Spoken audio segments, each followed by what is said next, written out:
Why was Dubai able to build a city in the desert? The answer lies in strategy. Not oil, but the transformation using oil. Dubai's oil and gas sector accounts for only a few percent of GDP. Tourism, finance, and real estate drive the economy. Why did this become possible? This slide explains it all. Dubai's major oil fields were discovered in the 1960s, with crude oil exports beginning in 1969. But the leaders knew oil wouldn't last forever. They invested oil revenues into economic diversification, building the tourism industry. In 2023, the emirate welcomed a record 17.15 million visitors. Burj Khalifa and the artificial Palm Jumeirah Islands stand as symbols, cultivating the financial sector. As the Middle East's hub, they attracted global corporations. Developing the real estate industry, they built a futuristic city in the desert, drawing investment from around the world. This is a proven fact from 5 decades of economic transformation strategy. Not speculation. A national project executed according to plan. And this is comprehensible. The numbers tell the story. Follow the investment flows and you'll see. With this, you can understand Dubai's economic model. Today, let me show you that data. But this economic model carries a hidden cost, a human cost. Dubai's population exceeds 3.6 million. Of that, 90%, roughly 3.3 million, are foreign residents. They work on construction sites, provide hotel services, and handle domestic labor. Yet citizenship acquisition remains extremely limited. In recent years, long-term residence visas have begun opening for the wealthy and skilled workers. But for the vast majority of laborers, this path remains closed. Multiple human rights organizations point to serious problems: illegal passport retention, low wages, overcrowded living conditions. A structure where migrant workers can be exposed to forced labor and exploitation.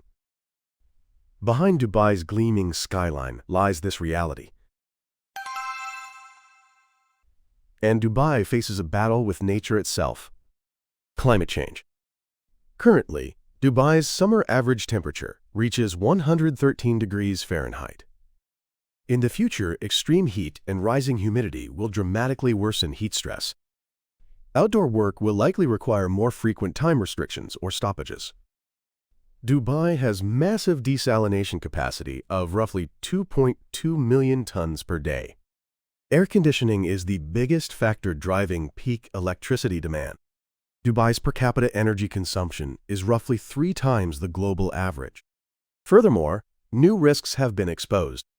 In April 2024, the largest rainfall on record struck Dubai.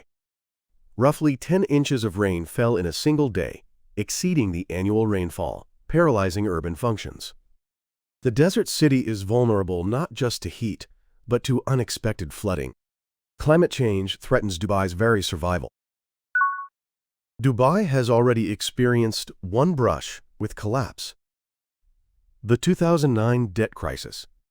Dubai World, a government-owned conglomerate, announced a massive debt repayment standstill. That liability was roughly $59 billion.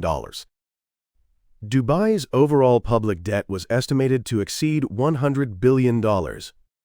With the real estate bubble's collapse, asset values plummeted significantly. Global markets were shocked. The Middle East's financial hub might go bankrupt. Ultimately, Abu Dhabi provided financial support in multiple rounds: loans, bond purchases, various forms of assistance. Dubai avoided the worst chaos. But structural risks remain. Beyond government debt, the focus is on state-owned enterprise debt and refinancing concentration. International institutions and rating agencies continue monitoring these risks. History might repeat itself. Dubai's greatest problem is sustainability. The cost of maintaining a city in the desert is enormous. Water supply depends extremely heavily on desalination. Massive processing capacity of roughly 2.2 million tons per day. Air conditioning is the biggest factor driving peak electricity demand. The power source is primarily gas-fired, but change is beginning. Dubai is expanding large-scale solar power generation. Across the UAE, nuclear power is increasing.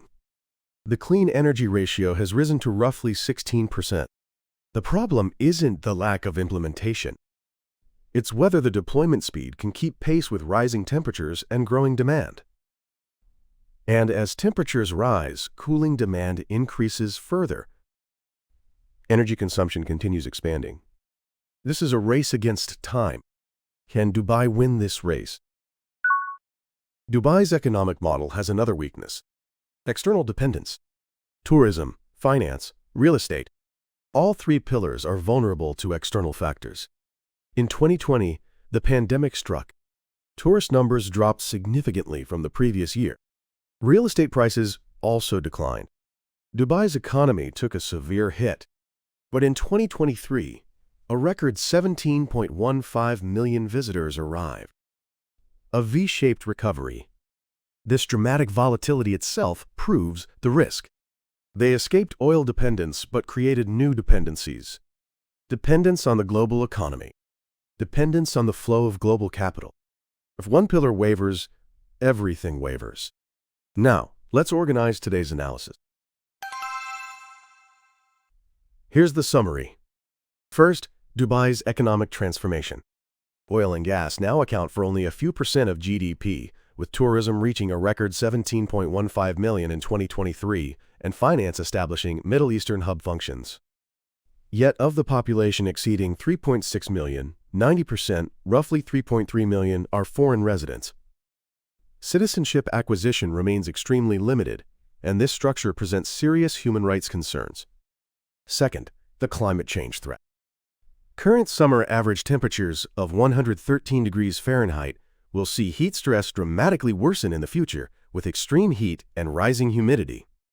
Desalination and cooling consume enormous energy, with per capita consumption 3 times the global average. And in April 2024, the largest rainfall on record paralyzed urban functions, exposing vulnerability to flooding as well. Third, economic fragility. The 2009 debt crisis exposed Dubai's overall public debt at an estimated $100 billion, requiring support from Abu Dhabi.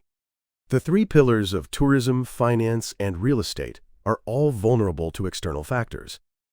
Tourist numbers dropped sharply during the 2020 pandemic, but reached record highs in 2023. This dramatic volatility itself proves the risk. If you were Dubai's leader, how would you address these challenges? Is Dubai a successful model of a future city or a house of cards built on sand? Let me know your thoughts in the comments. Thanks for joining me on this analysis. This channel analyzes world events from geopolitical and economic perspectives. With facts, not emotions, with mechanisms, not opinions, deepening your understanding of the world. Subscribe to the channel and join me next time as we explore the world's truths together. Turn on notifications, and with each new analysis published, your worldview will rise another level. Until next time.